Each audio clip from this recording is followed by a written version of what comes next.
How many carbs per day should I eat? It is becoming common knowledge that it's wise to limit the amount of carbohydrates we eat. However, it is difficult to determine what are bad versus good carbs and how many carbs per day should we consume. This article will give significant information about dietary carbohydrates and how to know how many carbs we can have in our diet. With books such as The Keto Diet, Grain Brain, The Paleolithic Diet, The Mediterranean Diet and The South Beach Diet, it is becoming apparent that a diet high in carbohydrates can be deleterious to our health.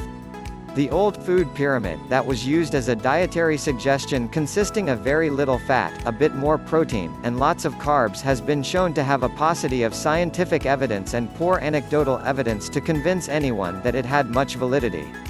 In fact, many healthcare practitioners believe that it is the major reason why we have such poor health in the United States. Lifestyle pathologies such as obesity, diabetes, heart disease, dementia and others can be directly linked to high dietary carbohydrates. Newer guidelines have established standards that warn not to consume high amounts of starchy carbohydrates like cereal, bread, pasta and grains. These are the foods that can ruin health. Of all the grains, wheat is the most harmful. It contains high amounts of a protein called gluten. For many of us, gluten is an allergen that is categorized as causing food sensitivities. Gluten sensitivities or gluten allergies are very common in the American population. It is not surprising that we find a myriad of gluten-free food types on the shelves of most of our grocery stores. If one wants to utilize a safer grain, oats and rice would be the best recommendation. Rice and oats have little to no gluten. However, they are still problematic because they are starchy carbohydrates. It should be said that vegetables and fruit are also considered carbohydrates. But they can be eliminated from this discussion of limiting carbohydrates. Fruit and veggies are a completely different type of carbohydrate than grain carbohydrates. Even so, it would be best to consume a limited amount of fruit as some contain high amounts of carbohydrate called fructose. It is suggested that a person eat 3 portions of vegetables for every 1 portion of fruit consumed. How many starchy carbs should one consume a day?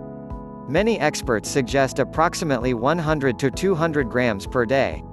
This amount is certainly reasonable, attainable and provides enough appetite satisfaction to work for most people. What sometimes is difficult is to be able to measure or count the grams of carbohydrates in various foods. However, food labels on the packaging of our foodstuffs provides the knowledge required to determine how much we should consume. There are 2 features on a food label to look for.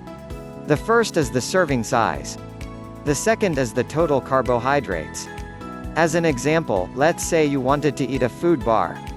Assume that the label said a food bar was 1 serving and the total carbohydrate listing was 20 grams. You would know that by eating 1 food bar of this type, 20 grams of starchy carbohydrates would have been consumed. Another example might entail eating oatmeal. Let's say the food label notes that 1 serving is 1/2 cup and that 1 serving yields 100 grams of total carbohydrates. We would now know exactly the amount of carbs eaten. If one were to reduce the serving size to 1/4 cup, 50 grams of total carbohydrates would be ingested.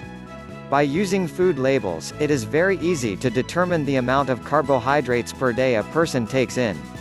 If a food label is not available, it is very easy to go onto the internet and to simply provide the browser the information of the type of carbohydrate, the serving size and asking for the amount of total carbs numerated. By using this method, it is quite simple and easy to determine the amount of carbohydrates we consume per day. Again, 100 to 200 grams per day of starchy carbohydrates is a good goal to shoot for. Many of us who initially utilized this approach found that within a year we reached a desirable weight, eliminated chronic pains, had increased energy and better sleep. This diet does not have to be excessively stringent.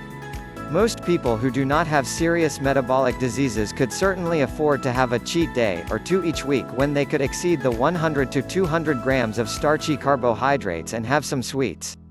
Limiting the amount of starchy carbs, consuming reasonable amounts of protein and healthy fats and supplying our diets with plenty of organic vegetables will allow most people to obtain healthful diet. Many healthcare practitioners, dietitians and nutritionists believe that this type of diet would allow the majority of the American population to reduce lifestyle health pathologies to a point of essential national insignificance.